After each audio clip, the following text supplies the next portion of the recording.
Hey everyone, Lacey Green here for D News. When I was in high school, the 5:30 a.m. alarm was the bane of my existence. The bus left at 6:20, and school started at 7.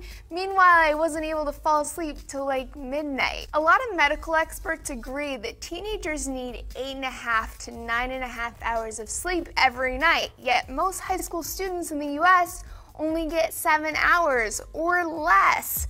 The National Sleep Foundation found that 60% of teens under 18 feel tired throughout the day, with 15% of students falling asleep in class at least once during the year. Just like being hungry, being sleepy isn't exactly a helpful way to learn stuff. Although research agrees, the sleep deprivation problem amongst students causes real problems. When scientists at the University of Minnesota observed schools that pushed their start time to 8:30, magic happened. Students got 5 more hours of sleep a week. The researchers saw an overall improvement in student attendance, fewer tardies, they got into fewer car accidents, there was a substantial drop in rates of depression in the student body, and kind of an important thing, they got better grades and remembered more information. What's often overlooked in thinking about school start times is that teenage bodies have a different internal clock than full-grown adults. Your biological clock determines how much sleep you need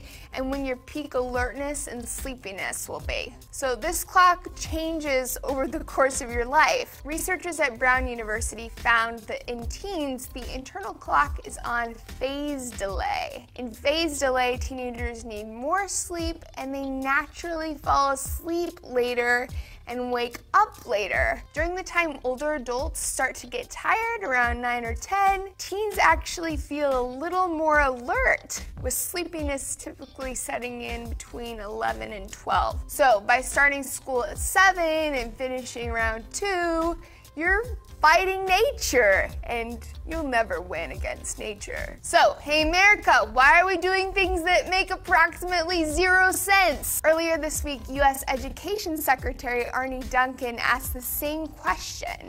He made a statement in Washington strongly encouraging school districts to push back school start times to 8:30 or 9 a.m.